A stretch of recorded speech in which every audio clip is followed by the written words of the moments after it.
Back into One Winning Pod, where today we are going to be looking at previewing this Week 3 matchup.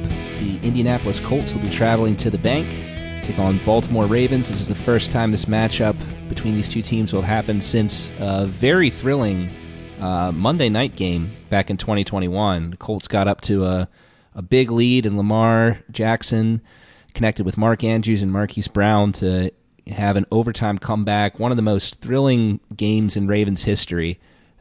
Certainly a highlight of the past couple of seasons. And to talk about the Colts in this upcoming matchup, we got Pete here, our resident Ravens, Colts, and Ohio State fan.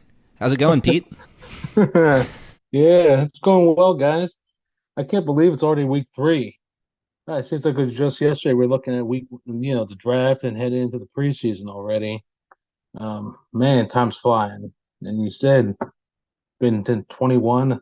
I can't believe. I remember sitting in the stands watching that thrilling game and praying for the life of me that my Colts would pull that one out. But it's always a good matchup.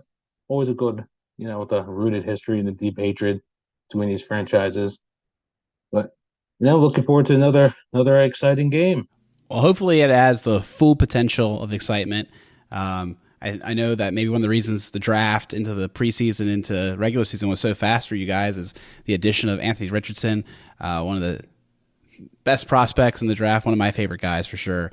And you guys got him. He won the starting job, looked in the part, playing well, but then self-reported his concussion and was removed from the game, and unclear if he'll be able to go this week. But how do you feel like he's played so far? Oh, well, first off, man, my initial thought as soon as I saw that he went down, it just history repeating itself. It seems like we can't keep our quarterbacks healthy for more than a week or two here. This is like 7 years in a row we've had a different starting quarterback in week 1, and it looks like we finally found our guy after going through the likes of Rivers, Brissett, Matt Ryan, all the the retreads, all the guys who've been around the league for years, and we finally found a potential replacement for Luck after all these years. But love the fact that he reported the injury to not try to further damage or take some more heat this early in the season. But so far the first 2 games, or I should say, the first 5 quarters or so, he's looked better than advertised, I should say. Showing a lot of pocket poise. His accuracy hasn't been as much of an issue as some may have thought, myself included. I was a huge skeptic coming out of Florida, but so far, he seems to have his head on his shoulders and adjusting pretty well so far. Now, did you think that there was much of a controversy going into the season? Did you think that like Minshew might have been the starter earlier on? Because now they might have to turn to him. I kind of expected Minshew to get the nod week 1 just as the veteran mentor Richardson for the first maybe 4 or 5 weeks. Coming into the season, it's pretty obvious that we weren't expected to go anywhere. We're not expected to win the division. We're not expected to make the playoffs. It's just a matter of progressing the young guys and getting them some reps. But, at the strong camp showing, I guess Steichen and Irsay and the guys up in the front office thought that, he performed well. He had a great camp, did better than we thought. And, Minshew's been, proven to be a good backup type of quarterback to begin with. Me personally, I would have rather have seen Minshew to start the first 2 or 3 games myself, just so that AR can adjust to the league and learn under a guy who's had some experience, especially with a guy who's had experience with Steichen's system. You can learn under that. Yeah, it's certainly going to be interesting. I think, whether either of them plays, I think it's going to be a lot for the Ravens to prepare for. I feel like Richardson definitely, younger quarterback, more athletic. I don't even think Minshew was ever kind of really that athletic, but Richardson definitely adds an element to the running game. I think showed. He had 2 rushing touchdowns before he got knocked out with that concussion in week 2. So definitely a weapon in space. I think I feel like once he gets healthy, I feel like that's probably going to be a part of the Colts offense moving forward. Just figuring out, okay, how can you use him as an extension? And even if JT does come back too, that'll be really interesting, right? Because he's a very good running back, and you add the extra running threat of Richardson, that could be a pretty potent rushing attack. But yeah, Minshew, I feel like for has always kind of been this sort of guy who, I've liked him. I think he is going to be a high completion quarterback. I think his completion percentage is higher than Richardson's right now. For his career, I think is pretty high, but he's never really a guy who can push the ball downfield. I think there have been questions about his arm strength and things like that. Things that I don't think Richardson has really either. I think he's got a much stronger arm. So, it'll be interesting. There have been a couple matchups with Minshew against the Ravens, and he's played well. Those Jags teams always really have to mess up the Ravens matchups for whatever reason or another. So I'm not overlooking him for sure, but it'll be interesting. Like I said, I think that there's a lot for the Ravens to prepare for. I think the offense looks pretty different, depending on who you put out there. Well, it's Minshew. I think he's just one of those plug and play guys. Obviously, no one expects him to go out there and be able to start for the next 15 weeks. But for the Ravens personally, I don't think that's much to worry about because he's just one of those run of the mill. We see those type of quarterbacks every week. In these tough matchups or these matchups that should be very winnable. Minshew's not gonna. He's not gonna. Throw the ball over the top. He's a dink and dunk kind of a guy. Personally, that's why I think he does best. He doesn't light up the screen. Nothing jumps out to me when you watch him, but he's just a guy that you can get the job done. Almost like a lesser version of a Cousins who he's just not a wow type of quarterback. But with AR, there were reports coming out today that he was showing a lot of improvement. Now, whether or not that's just word coming out so that they don't give anything away to the Ravens as they prepare, we'll see as the week goes on. I think it'll be a lot more difficult game plan wise to prepare for a guy who's more mobile, especially with the way the NFL is nowadays. But hopefully as the week goes on, we'll get more of a better picture of what we're looking at. Yeah, it's certainly interesting because you are looking at 2 different game plans that the defense will have to do for the Ravens depending on which guy is out there. Richardson, obviously a freak athlete, and containing him is going to be something that will be very difficult for the Ravens defense to do, something they can do, but certainly something that will require a strong effort on their part. And then Minshew, like you're saying, is the more polished passer at this point in his career. It's not saying Richardson can't eclipse Minshew. Obviously he was drafted as a first-round pick, not just because of his rushing talent, but because people see the talent in his arm. Obviously his arm strength is incredible right now, and the accuracy it has been better than expected, I think, in these first 2 games. It's only 2, but we'll see, absolutely. Going off from the quarterback position, the running game, this is probably the biggest headline that the Colts have had to weather for this first month of the season. This drama with Jonathan Taylor's contract, the Colts refusing to give him a long-term deal, and he is holding out. And it seems like he, at least from my perspective, it seems like he's played his last game with the Colts. It does not seem like there's going to be able to be any type of a compromise to be found. I'm interested in your take on that as a Colts fan. And then also just looking at what this running back room looks like for this game. Struggled in week 1. Zach Moss, he had a good game against Houston, but it's Houston. Their rushing defense, as we know, is poor. So, what's your take on Jonathan Taylor's situation and where the Colts running room is right now? It's crazy. For the life of me, I can't understand why, if I was in that front office, I would think that the best time to pay somebody. Now, I wouldn't say top of the line like he was asking for reportedly around 15 to 16 million, but when you have a guy on the like AR on this rookie contract, you have the cap space.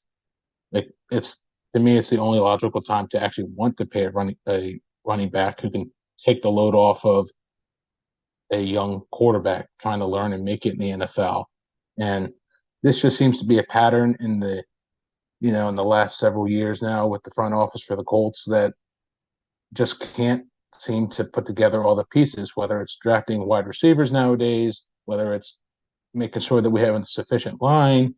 Um, Jonathan Taylor has proven himself in this league. I know it was really for like a year and a half, but we're with an injured, riddled year last year.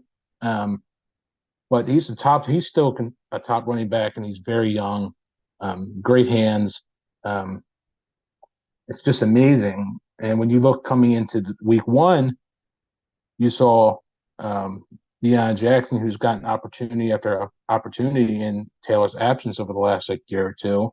Um, and he's not one of those guys that's gonna light up the stat sheet. You saw week one, 13 carries for 14 yards. That's that's a pathetic. Um, Last week, 57 offensive snaps, 56 of them were taken by Zach Moss. That shows you, and no other running back took a snap. That showed you right then and there they don't trust their running back core. They don't trust anybody in that room, and that's unfortunate, especially when you have a guy who's clearly, in my opinion, holding in. Um, Zach last week showed he had a decent pop. I mean, he averaged 4.9 yards a run, but like you said, that's against Houston. I mean, we don't expect Houston's defense is not that good, and the Ravens have always had a stout run defense. Um, so I don't expect Zach to have another strong performance with another 4.9 yards a game. It's probably personally, I think it's probably going to dip probably closer to 3 yards a game if anything. But Evan Hall, who we drafted this year, he hasn't really gotten much of an opportunity yet so far. So maybe we can kind of intertwine him since it doesn't seem like Deion Jackson's going to get out of the doghouse after his two fumbles in week one. Yeah, Deion Jackson experience was very short-lived. On to the next. Hall got hurt early on, too, so they weren't even able to look at him. And as a team that's heavily in 11 personnel, about 75% of the snaps, I would say it's pretty dependent on the offensive line to open up holes in those situations. How have they played so far in both run and pass blocking? So far, that's one of the bigger questions heading into the season. Last year, we were highest paid offensive line in the league, and they did not show at all. This year, heading into it, it seems like they've kind of picked up their game a little bit here. Ryan Kelly seems to have definitely improved. He stayed on the field for the most of the first two games, and at least according to PFF, he's the number one center graded so far in the league. There's some young guys out there, with Quentin Nelson. He's had a couple of down seasons in a row, but he's still pretty steady. And just this past week, Will Fries was ranked the top guard in the league. So far we've only allowed 4 sacks. So in the passing game, even when you had guys like with Richardson and Minshew, so far the pass blocking has held up at least for the first 2 weeks. And as we mentioned, week one was not a good showing from the run blocking. Averaged about, I think it was like 2.1 or just over 2 yards a carry. Week two, we averaged 5.2 yards a run. So much better, much more improved week two. So it's a steady improvement. It's something you like to see continue on week three and so forth.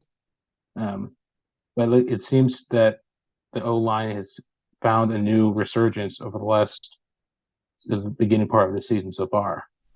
Pete, I think a question I wanted to ask around the wide receiver core. I feel like in week two, it seemed like early on, at least with Richardson, the game plan was to try and get Pittman the ball quite often.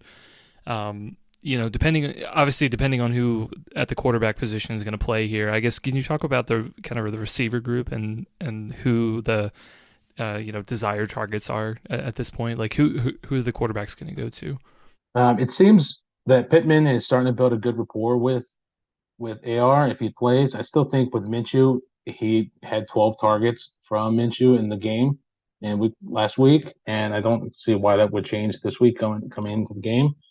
Alec Pierce, second round pick from last year, abysmal showing so far to start the season. Um, 3 catches for 33 yards, no touchdowns. Doesn't seem like he's clicking so far. Doesn't seem like he's getting any separation whatsoever. If you watch the film, it's almost just like having a body out there, and that's a horrible way to put it. But if you're not getting any separation from from the defender, I mean, why be out there? But I think the tight ends is where we seem to be, you know, relying on heavily right now. Kylan Granson last week got his first touchdown. He showed up big. He's a young second year player. Still have Mo Alley Cox there. Sprinkle in the young Josh Downs, who we drafted this past April, and it's just a very young, inexperienced crew. It seems to be one of the tough things that Chris Ballard, as the GM, has you know had since his tenure began, is trying to find a veteran help, to help bring along some of these young guys. But I expect the young guys to step up. Going to have to, especially against versus the young squad we have on the Ravens side. I love what I'm seeing from Zay Flowers so far. I think he's outperformed a lot of people's expectations, and that's kind of what I would love to see out of some of the young guys on our team. Yeah, it's really interesting the lack of performance you guys have had at the wide receiver position these first couple of games outside of Pittman. Pittman, I mean, he's a stud. He's doing what he's done his whole career through these first games. But, yeah, I mean, Alec Pierce had, from my perspective, a solid rookie season. He was a guy that if the Ravens went wide receiver in the second round until 2022 draft, he was one of the guys that we would have liked to have seen the Ravens pick up. Isaiah McKenzie had some success in Buffalo. Now, was that the system or what he was? That's kind of tough to tell, but he's not really in the mix yet either. And then Downs made some plays, but you'd like to see more from him. So, we touched on this a little bit of, where these guys are. What do you think has to change for these guys to have some success? Is it the scheme that is just a bad fit for these guys? Are we just seeing not good effort, injuries? Like, where's really the issue here outside of Pittman with the wide receivers right now? I think a lot of it has to do with the inexperience and the continuity with the offense. I mean, I know it was a completely different coaching staff last year, but if you think about it, you had between Matt Ryan last year, you had Sam Ehlinger come in, Nick Foles, Anthony Richardson, Gardner Minshew now. In a short period of time, that's 5 different quarterbacks to get a rapport with. I think that's, stunted some of the growth that you've seen from guys like Alec Pierce, who haven't shown up early in the season. You're just starting to see a little bit more from Pittman. I know he had a good season last year, but you kind of expect more from a number one, guy in his position, his spot on the team. I think, to be honest, I think that's the number one reason why you haven't seen as much. It doesn't help the injuries and the lack of a true veteran presence in that locker room. And Isaiah McKenzie, he's been in the league for some time now, but at the end of the day, what has he done in this league that's, he hasn't really done something noteworthy in this league to call him a true veteran, a guy who can, you would go to bat for. I don't know. I don't see anybody. I haven't seen anybody up and down this roster yet. Now I know Steichen, he wants to he's brought in some of that offense from the Eagles so far, and you could see a little bit of a scheme difference between last year and this year. And hopefully, as the season goes on, it's very early in the season to judge how much of a difference we're seeing or we're going to expect to see from year over year.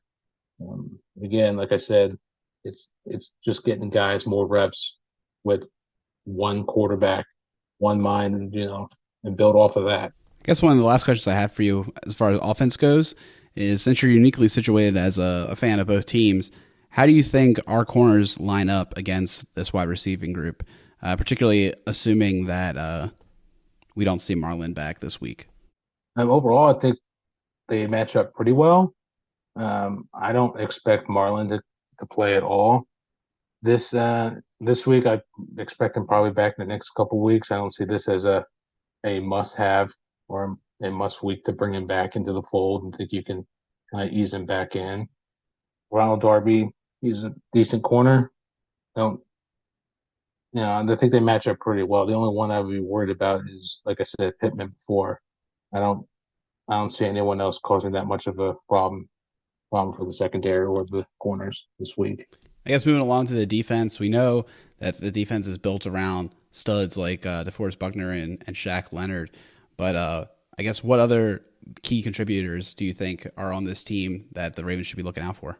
One guy in particular who's become a fan favorite of mine is Zaire Franklin. So far, he leads the league in tackles with 30 so far in the year. Last week alone, he had, I think it was like 13 tackles in the year, one forced fumble. If you remember about a year or two ago, he had Bobby Okereke and Shaq Leonard paired up in the middle for us, and they were a good duo. And the Colts went the route of signing Zaire Franklin to a long-term extension. So far, that's proven out to be a guy to watch and a guy who's proven his contract so far. And EJ Speed, so far in the first 2 weeks, he's the highest ranked linebacker according to Pro Football Focus. He's had a great first two weeks, building off a solid campaign last year.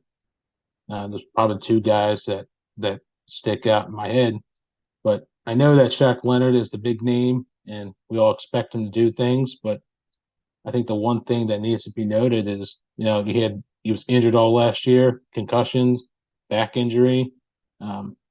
You can't take that lightly, especially coming into a defense who needed that veteran presence last year. He was truly the heart and soul of our defense, and you could see it in the first 2 weeks, proving from week 1 and week 2. I know that week 1 against the Jags, we may have allowed 31 points by the end of that game, but it was a low scoring game for up until the last 5 minutes of it, and even up until the last late in the fourth quarter when we were just playing prevent defense. It seems like this defense, led by Shaq Leonard and DeForest Buckner and the true veterans and the name guys, has definitely stepped up a game. And one other thing I wanted to mention was, we're actually finally getting pressure on to, from our front seven. We had 6 sacks last week, 8 on the season. Again, I know the Texans are not the greatest, they're not the greatest team out there, but it's good to see that finally we're showing some kind of, ability to attack the quarterback on a more consistent basis. We hadn't been seeing that for the last couple of years, and that's been a key part of some of the struggles you've seen over the last few seasons. And it's good to see that some guys are starting to come into their own. Yeah, I mean, you guys got to Trevor Lawrence a little bit too in the opener. 2 sacks, 4 quarterback hits. He had an interception as well as a fumble in that game. So, the Texans are the Texans, like we talked a lot about last week when recapping the Ravens game there. But good to see you guys have some success there against an offense that is ready. They had a lot of young talent like the Texans, and now the Jaguars are rounding into their prime. And yeah, I mean, I haven't gotten a chance to watch the Colts super in depth, but I did notice while watching some highlights of that game over against the Texans, it does seem like a very fast front seven. These guys are attacking the line, collapsing the pocket. It looks like a unit that the Ravens offensive line is going to have to really come and have a repeat performance of what they did against Cincinnati. But Along the lines, though, if what you're talking about with how this team is now getting pressure on the quarterback, you're going against Lawrence and Stroud, while both can move if they need to. I mean, neither of them has anywhere near the mobility that a guy like Lamar Jackson does. And Lamar certainly showed last week that he is back to his running ways when he needs to. Like we said, less designed runs, but still, if the pocket collapses, the play breaks down, he can scramble out of there and pick up some serious yards. How do you think this front seven is equipped to take on a quarterback with the dual threat that Lamar Jackson poses?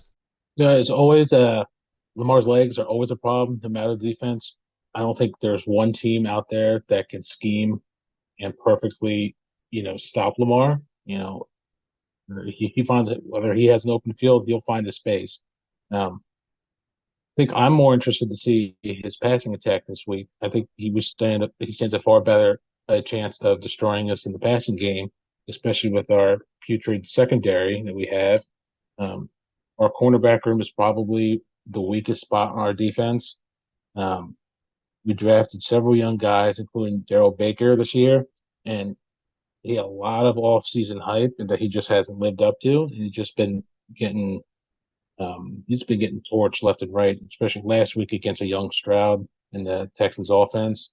I know it was not a good sight. We also drafted Juju Brents last year. He was our second rounder, and it came with a lot of hype with him too. But he's been dealing with injuries all off season and so far early in the year.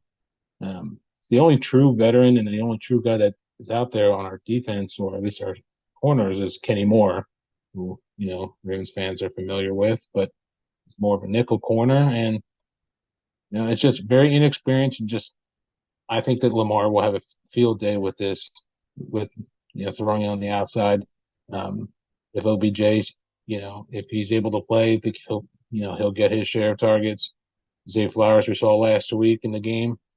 Again, I mentioned him earlier. I think he's going to have a real strong showing this week. Unfortunately for us Colts fans, but leg wise, I don't think Lamar has anything to worry about. I think we'll be able to contain him enough in the first half of the game, and then once the Ravens ground attack starts wearing on the front seven, that's when Lamar will start feasting towards the latter half of the second half. Yeah, I definitely think it's interesting. I feel like, thinking back to the matchups in, I believe, 2019 and then 2021, I feel like the Colts defense, because they had so much speed, both at the defensive line and kind of like the linebacker core, they were really able to kind of put a damper on the Ravens rushing attack, and Lamar Jackson, right? Because they could be able to sit on those sort of mesh point runs, no matter if it went for the running back or Lamar, like they had the ability to kind of close. Whereas a lot of teams really struggled with that because they just didn't have the same personnel group. And yeah, I feel like it's interesting here because, clearly that's still a part of the Ravens game, but they definitely want to be a lot more pass heavy. But it's also like, with the, like you said, being like the Colts have put a lot of capital in their edge rushers too. So, even with Houston, like, 6 sacks, like that's a lot. So, I think it's interesting. Just, I wouldn't overlook the defense here just because their corner group is a little weak, because I feel like, if they can get the pass rush, it could be a problem. I feel like on the Ravens side, they played well against Cincinnati, who have had a pretty strong front four. But, they are starting to, backups at left tackle and center. So, that performance, might have been a fluke, might have been an outlier. We don't really know. We only have one game. So, it's something where, I could see a regression in the Ravens. And, if they're able to do that, like, and limit Lamar's opportunities to take shots downfield, like, that could be problematic. So, I think, just want to say, like, it's definitely not something to overlook. I think it could be something interesting to kind of watch out for, particularly just, with, knowing the speed that they have on the front seven. I think it could be a problem. I think it's all just about, can you keep the game close, at least in the first half? get into halftime, keep it close, maybe a one-score game, get it tied. If somehow the Colts are able to, do that and find a way to get pressure on Lamar, especially as you mentioned with the injuries up front, that's going to be key whether or not this is going to be a close game to the end.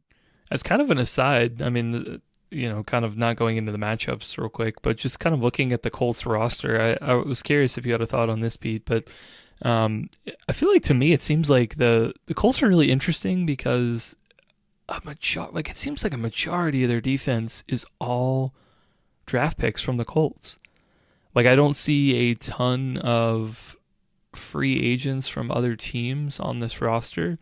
To my knowledge, I mean, there's a lot of guys. I mean, obviously there's some guys that the Colts have drafted fairly recently, and then the other guys like you mentioned, like Kenny Moore and Blackman and Franklin and some of these guys who have been here. They were drafted by the Colts and they signed to a second contract. So, I think it's just interesting, kind of from like a roster building of clearly they've seemed like they've tried to address a lot of this stuff in house, and it seemed like it's kind of worked. But I do wonder, kind of to your point about like the cornerback room of like, maybe, I don't know, would it have made sense to kind of like go out and sign somebody to fill that spot? Obviously, maybe not like a Jalen Ramsey, but, kind of like Ronald Darby, like he was there a while. I don't know if that would have helped the situation here. I think it's interesting.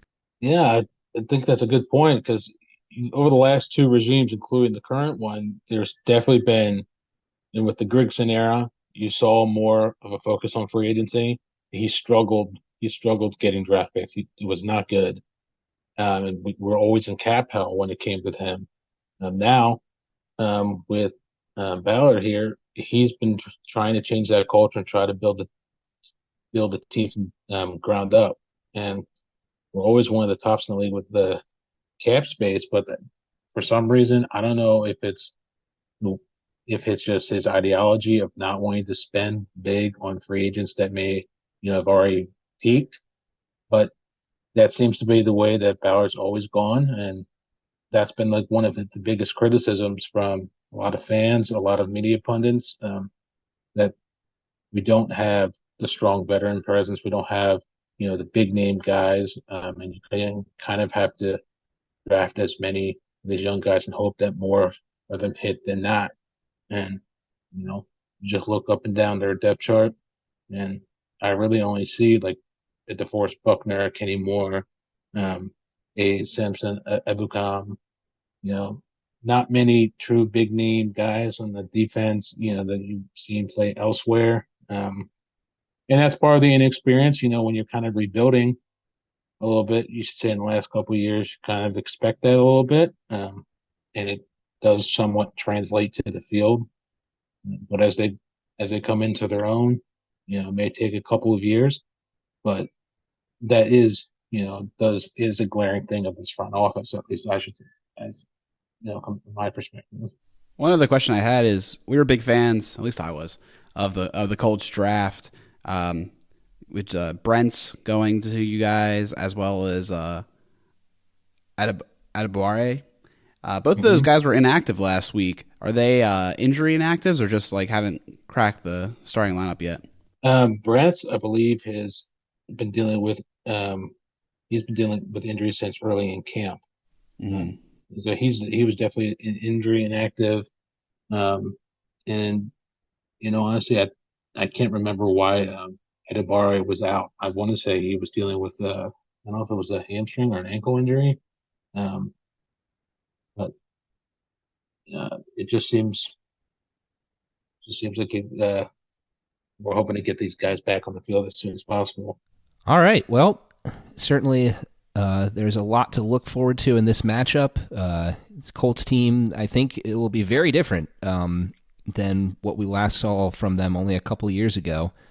So now it's the part of the show where we put pen to paper and commit to our score predictions and bold predictions for this game. Pete, as the guest, we always give the guest the option to make the first pick. You can defer as well if you want to, but it is your call. It's like a coin flip. Well, I'm making these picks based off of the premise that Anthony Richardson's playing because I think it'll be a closer game with AR than it would be with Minshew. Um, over the 3 of the last 4 matchups, it's been a one-score game. So unfortunately, I will probably pick the Ravens in this one, 31-24. I think it is going to be a nail-biter until the end. I think the fourth quarter is where the Colts are going to lose this game. Not going to have enough time with the ball, and there's going to be a costly turnover as there was a couple seasons back. In my bold prediction, I'm just going to say that Alec Pierce is going to actually show up. He's going to double his totals on the season. So we're going to see 6 catches for 66 yards, and we're going to see maybe 1 score on the books for him. Hopefully not too hard, but who knows? I feel like none of us are ready to go with our score or bold predictions. You can all admit you want to pick the Colts. I get it. I think the hard thing about this right now is without knowing the Anthony Richardson situation, I don't know exactly how I want to wager this team's ability to move up and down the field. I know, but Pete already mentioned that. We had time to ponder that while he was. I understand, but isn't the line -8 currently? I don't know if they're expecting the Minshew to start. I think it'll probably be that either way almost, but let's see. Just remember that with ARN, I mean, these games have been, at least the first 2 weeks for the Colts, have been real tight until the mid-fourth quarter. Oh, excuse me, the week against the Jags, I should say. And then obviously last week was a blowout until garbage time and prevent defenses took over. Yeah, good call. It's 7.5 on DraftKings right now with an over/under of 44.5. So, I mean, that kind of somewhat informs my guess. I would bet the under in this game. I bet the under, and I kind of almost want to give him the same treatment I gave Mr. Stroud, being like, you might be able to get down the field, but you're not going to score touchdowns. I'll say they're able to do it a couple more times, so I'll give them Colts 9. I would say probably Ravens, they've been scoring this all year, 27, right around there. That's kind of what I think they'll need to do, take time off the clock, etc. So I'm gonna go with that as my score prediction. And then for the bold prediction, I'm going to go on the defensive side of the ball, and I'm going to say that Kyle Hamilton shows up in a big way and gets a turnover. Is that with Richardson or with Minshew? Or both? Either. I mean, that's just taking the average. I would say with AR, I'll give him 10. Maybe they're able to score a touchdown once, 10-13. Yeah, you got to commit and say either way what you think is going to happen. And honestly, for me, I think either way, whichever quarterback's in there, I do expect the Colts offense to put up a fight. Now, granted, I think that the Ravens defense is definitely better than Houston's defense. Jacksonville's defense, I think, is underrated, but the Ravens defense is better there. So this will be the hardest matchup that they'll have to face. But like Pete pointed out, this team has a strong offensive line. But I think what's really going to hurt them against this secondary is outside of Pittman, just you don't have consistent playmakers there, as you pointed out. And, the secondary has question marks, but really stepped up big against Cincinnati. This is going to be an easier task for the Ravens. I think the Colts will put up some points, but the Ravens will put up more. I'm going to say the Ravens win this one 27-17. And my bold prediction will be that in this game, Justice Hill will have his first 100-yard rushing game of his career. Why? Because the NFL's been weird these first 2 weeks, so why not? Okay. I guess that leaves me then. So, I feel the quarterback situation probably doesn't matter too much. I feel like the Ravens are at home. I think that their offense has been playing really well. Their defense has been playing really well. I don't necessarily think that this is a trap game for them. It's still pretty early. So I think that they're going to pull away a win. I'm going to say 30-16. And then my bold prediction is I went defense last week, and then Ole got hurt, supposedly. We still don't know. Harbaugh won't tell. So maybe I'll go offense on this one. I think I'm actually going to go in a slightly different direction. I'll say maybe this is more of a throwback, and I'm going to say Lamar is going to be the leading rusher for the team. it's going to be like some fluke, like, QB run or something where he runs for a touchdown or something like that. But I think he's going to be the leading rusher. If Chris and Peter hit, that's going to be a wild parlay there. Well, I mean, things got really wild in the game in 2021. So, I actually left that game early too. That's a sad thing. Ooh. The friend I went with, he left like right mid fourth quarter when the Ravens were losing, and not soon enough later was getting those text messages. I want back in. I want back in. Yeah, Alec, I'm just gonna say this. I feel like bold predictions last year. I think there is no parlay ever that is gonna hit because we are very off on our predictions. So I don't think anybody's hit a prediction this year either. So yeah, we're too bold. If, I will say, if anybody's going to try to hit a parlay on this, like, please don't do that. Yeah. Save your money. I was like, I'm going to go defense this time. I've gone defense all year, so I don't have to switch it up next week. Keep me accountable to go offense. Man, I've gone offense all 3 games to start with. Yeah, we'll have to switch it up next week, Peter. Guess we will. Hey, Pete, thanks so much for joining us and giving us insights on the Colts team. A game that I think we're all excited to see. Are you going to be able to make it out there? Yeah, thanks for having me again, guys. I'm always glad to come on. Yeah, I'm looking forward to it. I'll be out there. Trying to get there early enough to, see the opening festivities, but I'll be there.